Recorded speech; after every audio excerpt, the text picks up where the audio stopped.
So that's an important exercise, and it's very successful too. There's another reason that people have trouble with this, but I can't find it. Okay. I think people have a lot of trouble with this particular portion of identifying verticals and identifying client bases because they're so afraid that they're going to exclude somebody that they don't want to define it. I can't tell you how many events I've been to, and those of you that, my familiar faces in the audience, you know how much this one makes my skin crawl. I help everybody with skin. And you look at them and you're like, you just told me nothing. You told me absolutely nothing about what you do except for you work with humans and possibly some of the canine population. Let's get some examples. So I'm going to hand this over to you. Okay, I'll write it. Yeah. Let me ask you, give me what you do and 2 of your top target markets. This should be an easy one. Let's go. Graphic design, law firms, large nonprofits. Beautiful. Now, she was very specific, large nonprofits. I'm assuming, and I could be wrong, but the reason she said large is because they tend to be able to pay their bills. What was the other one? Large nonprofit, and what was the other? Legal offices. I saw another hand around here. Go ahead. College organizations, target markets, financial managers, or any parent or grandparent of high school children. Beautiful. So you help kids you help kids' parents figure out the money to get them into school. The money in the application and the ACT and all that. God bless. Do you take the ACTs for them? No. Business relationships that work with marketing departments and human resources. Define that a little bit more for me. What kinds of companies do you work with? Well, professional services, accountants, financial planners, attorneys. Okay. Actually, most businesses do because most businesses have clients. Well, and I'm gonna boil that down. Is it okay if I boil that down just a little bit? So if she says marketing and HR departments, right? Those were the 2. That's got to be a certain size of business in order to have that type of department within it. And she may not want to work with, I don't know, governmental agencies. I don't know if any of you work with governments, but it just makes everything take 10 times as long. And if there's a chance it might not actually happen, and then you get to say, oh, it was donated. But you want to, especially when you're asking people for those types of introductions and trying to really get into those specific places, if we don't know where to start, we don't know how to help. So if you were saying, financial planners, we've got the fabulous Jeff Simon. In fact, you didn't wear a pink tie for me, Jeff. What? You didn't wear your pink tie for me. This pink tie. Oh, it's a little pink? I'll come and inspect later. It allows us to be of better service to you. And that's, I think, at the end of the day, especially for those of us that do network actively, that's what we want to do. We want to know how we can help. We all come from a place of love, hopefully, and we want to know how we can be of service. So thank you for that wonderful example. So what you want to do is give this more thought. If you want to be more successful at closing sales, of finding the right people, go back and work a little more and refine it a little bit more. I think we're on page 9. Yep. Is that it? Mm-hmm. Okay. We're going to introduce you to something called the Distinct Value Declaration. And we believe that this tool is going to demonstrate how your product or service is different in the marketplace compared to other companies that do what you do. And it demonstrates the value that customers receive from having your product or service. And it declares these facts in a way that resonates with the prospective buyer. So in your workbook, where you see D, distinct, I'd like you to write down, and I have trouble saying this, let alone good luck spelling it, but we're not going to check. So differentiators of the product or service. Write that down where you see distinct. So what makes your product different than others on the market? And then where you see value, put why clients want the product or service. Why clients want the product or service. The next thing is value, and I just explained that when I explained distinct, is it gives us an opportunity to be in one way with our target market. gives us the opportunity to not have to go through layers, makes life a little bit easier for us. That's the value. So what I want to do together with you is how do we take what's different than other organizations, and then, of course, you're going to apply this to your own product or service later, but how can we declare why this is something that our clients want, and how can we put it into words that it resonates with us, that we have this value? Any ideas? So now you know that Distinct is women business owners, and you know it gets us through layers. So how could you make a sentence that declares that? We're declaring this to a prospective buyer, to somebody that wants to know why they should buy from you. Or to somebody who wants to join NAWBO? Well, in this case, yes, why somebody wants to join NAWBO, exactly. Thank you for clarifying that.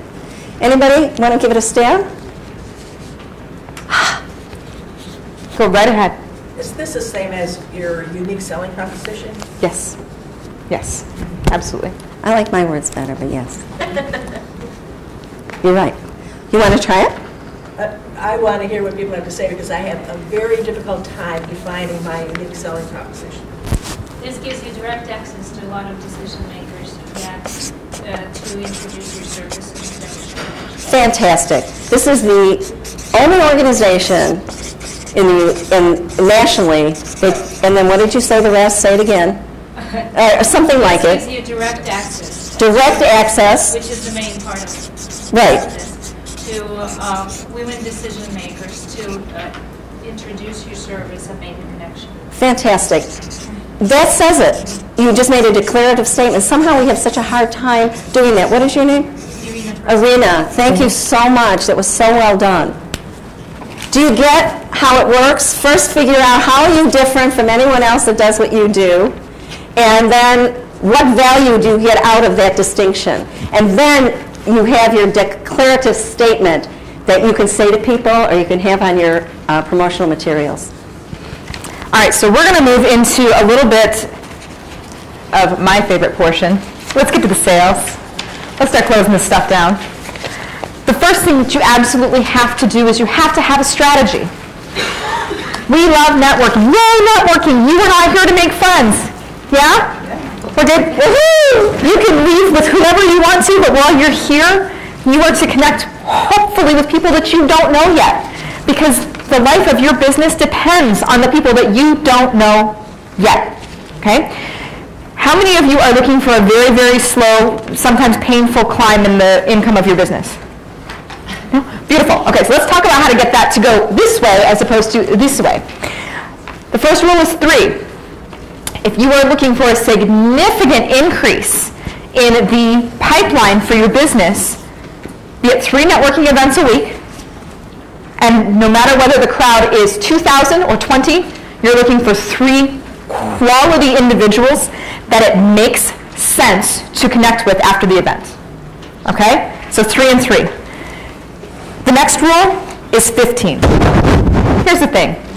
You do not have to coffee yourself within an inch of your life if you're a networker going out there to build your business. Have you ever been to a networking event where everybody's like, oh, Nancy, I would love to learn more about the Oakley's Guide. That's the most amazing publication for children and families. I sell makeup. We should have coffee. That's right. And you're like, oh, no, I don't want to. There's a system for getting through that I have in your manual for you, and here it is. Instead of, let's have coffee, let's have coffee, let's have coffee, and then you're shaking like a chihuahua by 12:30 in the afternoon. Let's have a 15-minute phone conversation and find out if it makes sense for us to get together face-to-face. And for those of you that are trying to reduce travel, save the world, not move around as much, video conferencing is face-to-face. You're getting all of your communication. 7% is words, 38% is tonality, 55% is body language. It is all communicated through the video. You can reduce your time significantly if you want to use Skype or some sort of video conferencing system. For those of you that are going into closed sales, then it tends to be a little bit better to have that handshake action going. Be savvy with your time. Otherwise, you will burn out and you will have less money. We want more money. Let's shorten that process. When you're doing this and you're saying, okay, you make sense for coffee, you make sense for whatever as you're out there in the networking, you need to make time after the networking event to follow up. If you do not schedule it, it will not happen. Okay? We're very busy. We've got lots of stuff to do, and let me tell you, it's one of the easiest things to procrastinate on, especially if you don't have a system. So this is something that you can actually build into your client relationship management system, and it will tell you what to do as long as you do the do. Okay? The next rule is 30. When you're getting to know someone, the networking time is 30 minutes. This hour-and-a-half coffee where we really don't have any time restrictions, and we're going to become best friends, and I don't know all about your kids and your schnauzers and everything else you got going on. It's a warm fuzzy, it's not a necessity, okay? And I'm about to kind of open the kimono for you, so for those of you that network with me afterwards, don't hold this against me. When you're going into this 30-minute networking, set an agenda. And my agenda is very specific so that we both know what we can expect, and this allows the other person to feel comfortable. It's also going to protect you. Valencia, you are the most amazing speaker. I love the work that you did with John Astroff, correct? And I would love to get to know more about you. Let's do this. How about you take 10 minutes, tell me about your business. I'll take 10 minutes to tell you about mine, and then we can find out how we can help each other in the last 10 minutes. If you set that up in the beginning, nobody's ever said no, okay, ever, just so you're more comfortable with that. Nobody ever says no. They say, oh, it's a great idea. We've got 30 minutes. That'll make great use of it. If you are 18 minutes in and that person still has not taken a sip of coffee or a breath or asked you what you do, this is not a fit for you to network with. This person is not of quality, and they will do the same thing to anybody else that you introduce them to. Tell them that they are awesome and remind them, you know, it's very unfortunate. We're about 20 minutes into our meeting, and I see that you're very passionate about what you do. This is the blow-off. But unfortunately, you haven't asked me yet about what I do, and this really isn't going to be a great fit for me. I will admit to you, it is totally scary, and you will flop sweat the first time that you say this out loud, and you close your book where you're taking your notes and say, again, I really appreciate it, but I don't think this is going to be a good fit. Generally what happens is they're so stinking embarrassed because they realize that they had a verbal agreement with you and they just walked all over it, that they either try within an inch of their life to connect you to anybody that they know, or they improve their networking practices afterwards and you have left the world a little better than when you came in. Okay? Totally terrifying. If you want to practice with me, you can call me. I will walk through that. But I have to say, in the 6 years that I've been doing this, I've only had to close my book twice. That's a lot of folks. This is your sanity move. Do not allow people to be time vampires, okay? Because they will use you up. Go ahead. Does that approach differ with gender? No. Because some men tend to like to talk more. If you let them.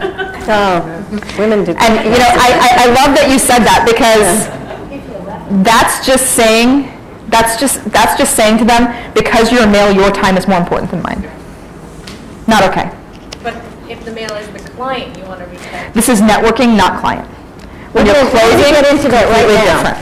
We're going to move into that. Okay? So there's a couple of tips in there.